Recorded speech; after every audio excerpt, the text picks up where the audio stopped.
50,000 बच्चे एक साथ नारा लगाते थे, जय जय जय जय जय भीम, और जमीन और आसमान दोनों हिला देते थे।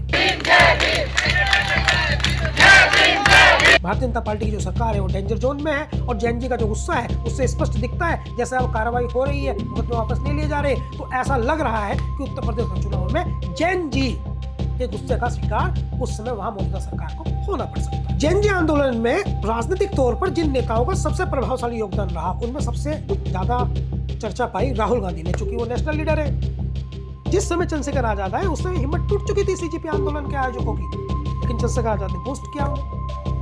तो इस बात से बिल्कुल इनकार नहीं किया जा सकता कि चंद्रशेखर आजाद इस देश में इस समय दलितों के एक बहुत बड़े समूह के, खासकर युवाओं के नेता हैं। नमस्कार, इंकलाब हिंदी में आपका स्वागत है। मैं हूं सारा खान। यूपी विधानसभा चुनाव नजदीक हैं और राजनीतिक हलचल लगातार तेज हो रही है। जेनजेड आंदोलन से लेकर ओवैसी की रैली, चंद्रशेखर आजाद की भूमिका और बीजेपी के सामने खड़ी चुनावी चुनौतियों तक, आज इन्हीं सब मुद्दों पे हम चर्चा करने वाले हैं। इन्हीं सब मुद्दों पे बातचीत करने के लिए अभी हमारे साथ मौजूद हैं इस वक्त इंकलाब हिंदी के मैनेजिंग एडिटर आस मोहम्मद सर, हम आपका शुक्रिया करते हैं आज हमें समय देने के लिए। सर, पहले तो मेरा आपसे ये सवाल है कि इस समय उत्तर प्रदेश में विधानसभा चुनाव होने जा रहे हैं, तो जेनजेड आंदोलन के बाद नए समीकरणों की बात की जा रही है, तो क्या पॉसिबिलिटीज़ हैं कि ये यूपी के चुनाव को जेनजेड आंदोलन किसी तरह प्रभावित कर सकता है? ये इम्पोर्टेंट सवाल है सारा, क्योंकि ना केवल उत्तर प्रदेश में बल्कि हम लोग नोटिफाई करें तो पूरे देश में जेन जी का जो आंदोलन है, ये पिछले 12 साल में जब 2014 से सरकार आई भारत में नरेंद्र मोदी के नेतृत्व वाली, और तीसरा टर्म उनका है, तब से अब तक किसी ने ये सोचा भी नहीं था कि कोई इतना बड़ा डिसीजन सरकार जो है वो उसके अगेंस्ट जा सकता है, इतना डाउनफॉल उनका आ सकता है, या उनको अपने डिसीजन से पीछे जाना पड़ सकता है, और धर्मेंद्र प्रधान जैसे नेता का वो रिजाइन ले सकते हैं एजुकेशन मिनिस्टर के तौर पर। मैं आपको ये सब समझाने से पहले इतना बता दूं कि धर्मेंद्र प्रधान जो है बहुत बड़े नेता हैं, बहुत बड़े नेता। बहुत बड़े का मतलब यह है कि उनके पिता भी सेंट्रल गवर्नमेंट में मिनिस्टर थे, डॉक्टर देवेंद्र प्रधान। उसके बाद धर्मेंद्र प्रधान उनके बेटे, और उन्होंने उड़ीसा के वो रहने वाले हैं। उड़ीसा में भारतीय जनता पार्टी कभी नहीं जीती थी। भारतीय जनता पार्टी उड़ीसा में किस प्रकार से सरकार में आई, एक तरफा सरकार में आई मेजोरिटी में, ये आश्चर्यजनक है। नवीन पटनायक जैसे का चुनाव वहाँ हार जाना, ये आश्चर्यजनक है। वहीं के एक आईएएस हैं जो इस समय इंडियन गवर्नमेंट में रेलवे मिनिस्टर हैं, अश्विनी वैष्णव, वो चीफ सेक्रेटरी थे नवीन पटनायक के। और वहाँ के नेता कौन है? धर्मेंद्र प्रधान। और अश्विनी वैष्णव जो है वो 2 पोर्टफोलियो वाले हैं, एक इन पर सूचना मंत्रालय है, दूसरे पर रेलवे है, यानी धर्मेंद्र प्रधान का कद उनसे भी बड़ा है। तीसरा, धर्मेंद्र प्रधान जो है उनका बैकग्राउंड जो है, चूँकि उनके फादर जो हैं वो पॉलिटिकल बहुत बड़े नेता रहे हैं और सेंट्रल गवर्नमेंट में मिनिस्टर भी थे। इसके अलावा वो आरएसएस का बैकग्राउंड उनका बहुत मजबूत है।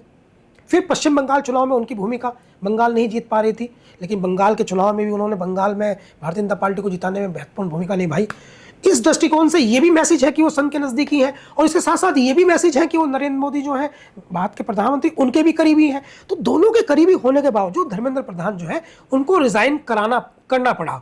तो ये 12 साल में भारतीय जनता पार्टी की सबसे बड़ी हार है। इसकी संभावना नहीं थी, और इसकी संभावना बिल्कुल नहीं थी, किसी ने नहीं माना था ऐसा होगा, क्योंकि हमने बहुत सारे मामलों में देखा है जो आंदोलन वगैरह होते हैं और जिस तरह से घटनाएं होती हैं उसमें इग्नोरेंस बहुत ज़्यादा रहती है इंडियन गवर्नमेंट की, खासकर मोदी सरकार की। वो बहुत ज़्यादा इग्नोर करते हैं, लेकिन इस मामले में उन्होंने बहुत ज़्यादा बैकफुट पे गए। इवन उनके ऐसे समर्थक और ऐसे एनालिसिस करने वाले लोग जो भारतीय जनता पार्टी के कामकाज को करीब से समझते हैं, उनमें से किसी ने ये बात नहीं मानी थी कि इतने बैकफुट पे चले जाएंगे, इतना डाउनफॉल इनका हो जाएगा। हुआ। अब इस पूरे प्रकरण में, पूरे जेन जी आंदोलन में, जो अनएक्सपेक्टेड आंदोलन था, पूरे जेन जी आंदोलन में किसने क्या कहा, क्या पोस्टर लगाए, क्या बैनर थे, कैसे जिद थी, कैसे सड़कों पर पड़े रहे, कैसे बच्चों ने अपना तीन प्लेटफॉर्म थे। एक्चुअली बहुत सारे लोगों को ये पता नहीं है, मैं आपको बता दूं। इस आंदोलन में 3 बिग प्लेटफॉर्म थे। एक प्लेटफॉर्म तो वो था जहां पर अभिजीत दीपके और सीजेपी पार्टी प्रोटेस्ट कर रही थी, जहां वो मंच लगा हुआ था। और एक प्लेटफॉर्म था वो जंतर मंतर बिल्डिंग के, रेड बिल्डिंग के ठीक सामने वाला, जहां जनपथ मेट्रो स्टेशन का गेट नंबर 2 है, वहां से एंट्री करते थे। तीसरा प्लेटफॉर्म था संसद मार्ग, टोल्स्टॉय मार्ग का जो चौराहा था, वहां जो बच्चे बैठे थे। तो तीनों प्लेटफॉर्म में बड़ी इंपॉर्टेंट बात है तीनों प्लेटफॉर्म में जो सीजीपी वाला प्लेटफॉर्म था, जहाँ पर सीजीपी वाले लोग बैठे थे और वहाँ पर जो है मंच पर आयशा के लोग थे या स्टूडेंट्स विंग के लोग थे या फिर जेएनयू के बच्चे वहाँ बैठे थे, वहाँ से प्लानिंग बनती थी, स्ट्रेटजी बनती थी, वे लोग थे जो सबसे पहले आए थे। उसके बाद आए वे जनपथ मेट्रो वाले, और सबसे बाद में आए थे जिस दिन संसद मार्च होना था उससे 2 दिन पहले आए थे टोल्स्टॉय मार्ग पे बैठे हुए बच्चे। ये कौन थे? ये भारत के दबे कुचले पिछले वंचित ऐसे बच्चे थे, ऐसी यूनिवर्सिटीज़ के बच्चे थे, मध्य प्रदेश के थे, उत्तर प्रदेश के थे, बिहार के थे, हरियाणा के थे। ऐसे बच्चे थे जो जिनके घर परिवार की आर्थिक स्थिति अच्छी नहीं है, जो अपने दम पर, अपनी मेहनत से, अपने संघर्ष के दम पर बड़े कॉलेजेस में, विश्वविद्यालयों में अपनी मेहनत से क्वालिफाई करके एडमिशन ले लेते हैं, और उन्हें ऐसा लग रहा था कि हमारा भविष्य तो बर्बाद हो गया, हमारे पास तो कुछ, हम तो पढ़ लिख कर अफसर बने, इसके अलावा हमारे परिवार के पास में कोई विकल्प है ही नहीं। हमारे फादर तो मजदूरी करते हैं, हमारी मदर जो है वो तो खेत पर जाती है, 200 रुपये 300 रुपये कमा के लाती है, तो हमारे पास तो जीवन का एक ही विकल्प है, और पढ़ना और आगे बढ़ना और सही अवसर को पा लेना। लेकिन जो सरकार की नीति है, उनसे उन्हें ऐसा लग रहा था कि उनका तो भविष्य ही चौपट हो गया। तो वो बिल्कुल इस इरादे के साथ थे कि या तो हम मर जाएंगे या जीत जाएंगे। तो मैं सारा आपको बता दूं कि जिस दिन ये टोल्स्टॉय मार्ग पर ये जो लोग बैठे थे, जहां 5 लेयर में आपने आरएएफ की टुकड़ियों के फोटो देखे होंगे, तो ये जो आरएएफ की टुकड़ियों के फोटो थे 5 लेयर में, 1 2 3 5 पंक्तियों में खड़ी थी आरएएफ, और उसके बाद वाटर कैनन थी, फिर आंसू गैस था, और उसके बाद और भी दूसरी व्यवस्थाएं थी, और पूरा एकदम उन्होंने बैरिकेडिंग करके उसे अघोषित पिंजरा जैसा बना रखा था। तो मैं आधा घंटे के लिए वहां रिपोर्टिंग करने के लिए चला गया था। आधे घंटे में मैंने ऐसा उनकी ऊर्जा देखी कि मेरी कल्पना से बाहर था। मैंने ऐसा कोई आंदोलन देखा नहीं था। 50,000 बच्चे एक साथ नारा लगाते थे, जय जय जय जय जय भीम, और जमीन और आसमान दोनों हिला देते थे। इतना दम था उनमें। और सरकार भी इस बात को समझती थी, सिस्टम भी इस बात को समझता था, फोर्स भी इस बात को समझती थी, इसलिए सबसे ज्यादा ताकत जो है फोर्स की वहीं लगाई गई थी कि इनको जाने से रोक लो। तो जेनजी आंदोलन जो था उसका अब चूंकि असर तो उसका पड़ना ही, तो जनरली आंदोलन का असर जो है वो वहां पड़ता है जहां चुनाव होते हैं।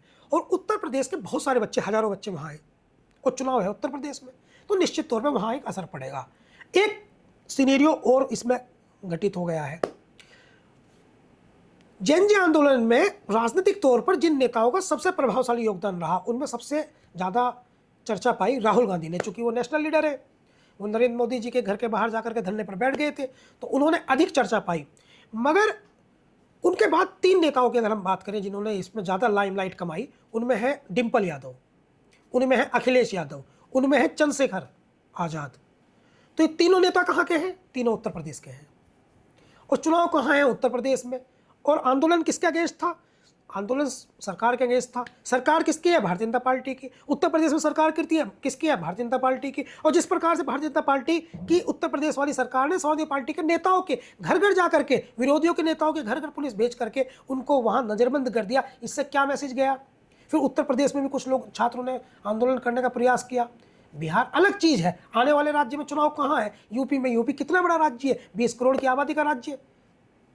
और इस जेनजी आंदोलन से सबसे ज्यादा दिलों में जगह बनाई किसने? डिम्पल यादव ने। डिम्पल यादव कौन है? अखिलेश यादव की पत्नी। अखिलेश यादव कौन है? उत्तर प्रदेश की सबसे बड़ी विपक्षी पार्टी के राष्ट्रीय अध्यक्ष।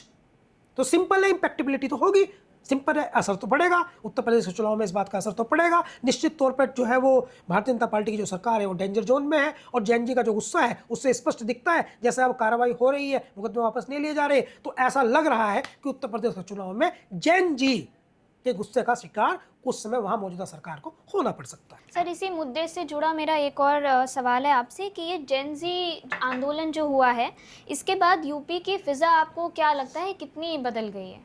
हाँ, बदल गई है। चर्चा हो रही है क्षेत्र में। अगर आप जाएं तो क्षेत्र में हर घर घर गलियारे गलियारे यही चर्चा है। उत्तर प्रदेश के बहुत सारा जेनजीज वो यूपी से दिल्ली आ नहीं पाया।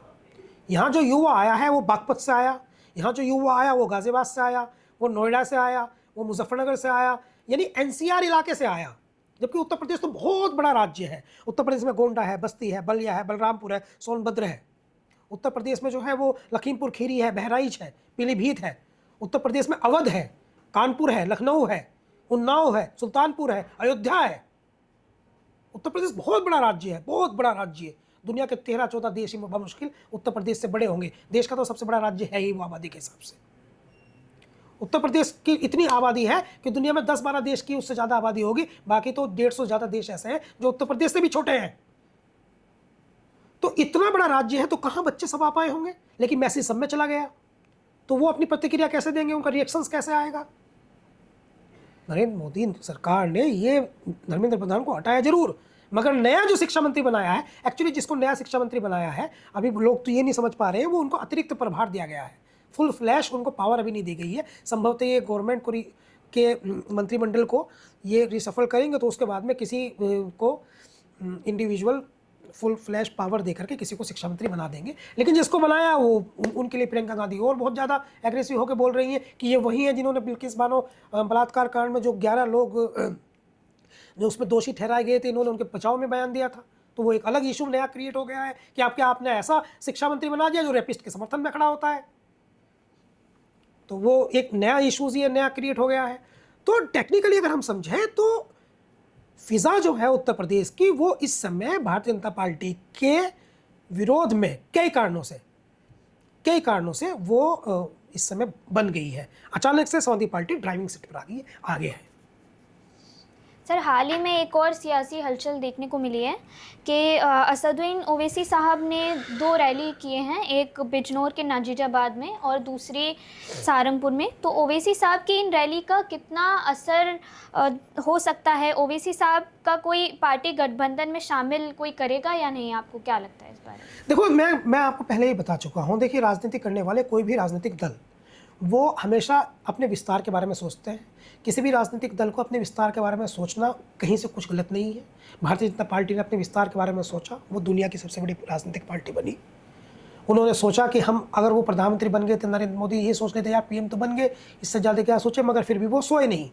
उन्होंने बंगाल जीतने के लिए रात दिन एक किया, उड़ीसा जीतने के लिए एक दिन रात दिन एक किया, महाराष्ट्र जीतने के लिए रात दिन एक किया, मध्य प्रदेश जीतने के लिए रात दिन एक किया, राजस्थान जीतने के लिए रात दिन एक किया, हरियाणा जीतने के लिए रात दिन एक किया और बिहार जीतने के लिए रात दिन एक किया। भले ही उन पर कितने भी आरोप लगे हों, कितने भी उन पर एलिगेशंस लगे हों, मगर उन्होंने अपनी मेहनत में, अपनी कोर कसर में, अपना उपलब्धि हासिल करने में, विभिन्न क्षेत्रों को फतेह करने में उन्होंने कोई कसर बाकी नहीं छोड़ी, पूरी मेहनत की।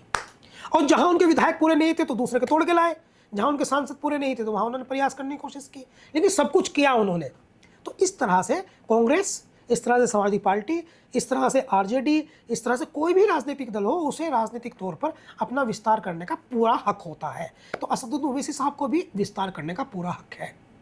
कोई उनको ये कहे तुम यहाँ चुनाव न लड़ो, वहाँ चुनाव न लड़ो, ऐसा ना करो, वैसा ना करो, तो ये बातें उस पर्सपेक्टिव से खराब लग सकती है कि भाई यहाँ बीजेपी जीत जाएगी या बीजेपी हार जाएगी या तुम बीजेपी बी टीम हो या बीजेपी की ए टीम हो, मगर टेक्निकली प्रैक्टिकली हम समझें तो उन्हें चुनाव लड़ने का हक है, लड़ सकते हैं चुनाव वो, ये कोई गलत बात नहीं है। अब ये वोटर की जिम्मेदारी है कि वो उनको वोट दे या ना दे।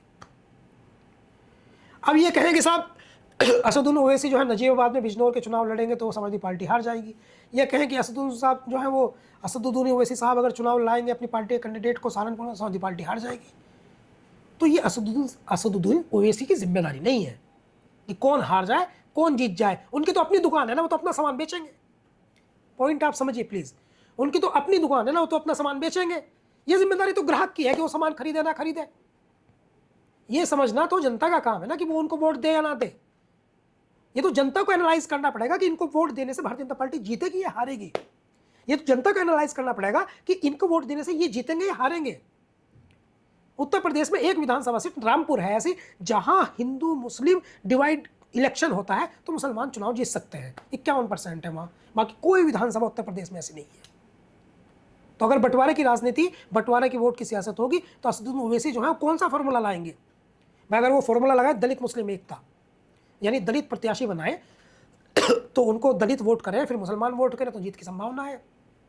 अगर वो फॉर्मूला लगाएं कि उन्होंने किसी ब्राह्मण को टिकट दिया, मुसलमान ब्राह्मण मिलकर जिता दिए, अगर उन्होंने किसी जाट को टिकट दिया और जाट मुसलमान मिलकर जिता दिए, ये फॉर्मूला लगे जातियों के समीकरण के जो दूसरी राजनीतिक पार्टियां लगाती है। लेकिन अगर वो मुसलमान को ही टिकट दे और ये सोचे कि मुसलमान ही वोट दे दे और विधायक बना के ले जाए, तो ये तो उत्तर प्रदेश में 1 या 2 विधानसभा सीट पे हो सकता है, सब पे तो हो नहीं सकता, उसकी संभावना तो है नहीं। तो असदुद्दीन ओवैसी को फुल पावर है, उनको वो कहीं चुनाव लड़ें, कहीं जाएँ, सहारनपुर जाएँ या नजीबाबाद जाएँ, बिल्कुल उन्हें दोष नहीं दिया जा सकता। ये तय करना जनता का काम है कि उसको वोट देना है या नहीं देना है, उसको भाजपा को हराना है या असदुद्दीन ओवैसी साहब को जिताना है, या अखिलेश यादव को जिताना है, या चंद्रशेखर आज़ाद को जिताना है, या किसी को जिताना है। ओवैसी साहब को हम ब्लेम नहीं कर सकते, वो तो अपनी दुकान है उनकी, अपना सामान तो बेचेंगे, अपना प्रोडक्ट तो दिखाएंगे ना, वो कहीं से गलत नहीं है। लेकिन ये समझने की जिम्मेदारी जो है जनता की है कि वो एनालाइज करे, एनालाइज करके साम दाम दंड भेद इफ एंड बट और ABCD सब पढ़ा के एनालाइज करके वोट देती है जनता। ऐसे ही जनता ऐसे ही देती है, जनता ऐसे एनालाइज करके वोट देती है। बाकी ओवैसी साहब का हक है कहीं जाके प्रचार करें, इस पर कुछ गलत नहीं है।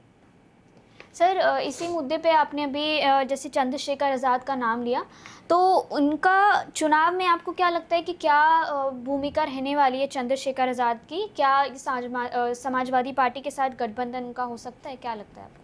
देखो, मुझसे आज कई बार चंद्रशेखर आज़ाद के बारे में कई लोगों ने बातचीत कर चुके हैं। चंद्रशेखर आज़ाद जो है वो निसंदेह चंद्रशेखर आज़ाद ने बहुत कम उम्र में काफ़ी लोकप्रियता हासिल कर ली है। और उत्तर प्रदेश के चुनाव में ही नहीं बल्कि उत्तराखंड का भी चुनाव साथ साथ होने वाला है। उत्तराखंड के चुनाव में भी, और अगर आप कहीं और भी देखें पिछले कुछ दिनों से कहीं भी जहाँ चुनाव नहीं भी है वहाँ भी चंद्रशेखर आज़ाद जो है वहाँ बहुत तेज़ी के साथ जाते हैं, अपनी बात कहते हैं और मौके पर पहुँचते हैं। इस कारण से पीड़ित के साथ खड़े होने से उनकी लोकप्रियता में इजाफा है। हाल के दिनों में जेएनजी आंदोलन को ताकत मिलनी जब शुरू हुई, जब चंद्रशेखर आज़ाद मंच पर आ गए CJP के, और इस आंदोलन में सबसे ज़्यादा लगने वाला नारा ही था जय जय जय जय जय भीम। और चंद्रशेखर आज़ाद ने ही इनको बूस्ट अप दिया। जिस समय चंद्रशेखर आज़ाद आए उस समय हिम्मत टूट चुकी थी CJP आंदोलन के आयोजकों की, लेकिन चंद्रशेखर आज़ाद ने बूस्ट किया उन्हें। तो इस बात से बिल्कुल इनकार नहीं किया जा सकता कि चंद्रशेखर आज़ाद इस देश में इस समय दलितों के एक बहुत बड़े समूह के, खासकर युवाओं के नेता हैं। तो असरदार तो वो हैं, और वो ऐसे नेता भी नहीं जैसे लोग कहें कि 10 सीटों पे चंद्रशेखर आज़ाद का असर हो सकता है, 20 सीटों पे चंद्रशेखर आज़ाद का असर हो सकता है। और कोई पत्रकार पूछ ले उनसे कि साहब आपका 10 सीटों पर असर हो सकता है, 20 सीटों पर असर हो सकता है। चंद्रशेखर ऐसे नेता है ही नहीं कि वो 2 सीटों के नेता या 10 सीटों के नेता या 4 सीटों के नेता। चंद्रशेखर तो कहते हैं मैं तो पूरा ओवरऑल, उनका सब जगह असर है। जहाँ भी जाटव कम्युनिटी के लोग हैं, दलित हैं, दबे कुचले पिछड़े वंचित तबका है या उत्पीड़ित तबका है, वहाँ चंद्रशेखर की वॉइस है। और जब से डिजिटल टेक्नोलॉजी आई है तो चंद्रशेखर की वॉइस है। और जब विजय थलपति CM बन सकता है तमिलनाडु का, तो चंद्रशेखर के लोग जो है क्यों ऑप्टिमिस्टिक नहीं होने चाहिए? उन्हें भी होना चाहिए। संभावना तो कुछ भी हो सकती है ना, एक दिन में कुछ भी बदल सकता है। 2 महीना पहले तक CJP का नाम सुना था आपने, 2 महीना पहले तक आपने ये नहीं सुना था कि अभिजीत दीप के इंडिया आएगा, और ये भी नहीं सुना था जिस दिन इंडिया आया था कि जेल में जाएगा, कि यहाँ बैठेगा, और वो बैठेगा कि चला जाएगा बीच में, ये नहीं पता था। इसके बावजूद वो 1 लाख बच्चे वहाँ इकट्ठे हो गए और इस्तीफा हो गया, रिजाइन धर्मेंद्र प्रधान का। तो सियासत में बहुत डिजिटल टेक्नोलॉजी बहुत तेजी से चीज़ें बदलती हैं, कुछ भी हो सकता है। चंद्रशेखर नेता है, नो डाउट, इग्नोर नहीं किया जा सकता, उनको असर तो है उनका। और यहाँ तक गठबंधन का प्रश्न है उनका समाजवादी पार्टी के साथ, तो चर्चा पहले भी हुई थी, आज भी है, कल भी है। दुश्मन तो कोई राजनीति में होता नहीं है किसी का, संभावनाओं पर विचार होता है, हो सकता है हो जाए, हो सकता है ना भी हो, मगर बहुत अधिक संभावना है कि पॉजिटिव नेगेटिव दोनों चीज़ें होती हैं। सर आखिरी मेरा आपसे ये सवाल है कि जिस तरह अभी जेनजेड आंदोलन हुआ था, फिर राम मंदिर में चढ़ावा चोरी हुई, E20 एथेनॉल जैसे मुद्दों पे भी हमने बात की, तो क्या बीजेपी को यूपी में चुनाव से पहले ही बैकफुट पे ला दिया गया है? आपको क्या? हाँ, सवाल सही है आपका, मुझे लगता भी है सारा। मुझे इसलिए लगता है कि देखिए अभी E20 एथेनॉल पर प्रदर्शन शुरू होने जा रहे हैं। जेएनजी आंदोलन के बाद में लोगों ने वहाँ ही पोस्टर लगाने शुरू कर दिए थे कि अगला नंबर नितिन गडकरी का है।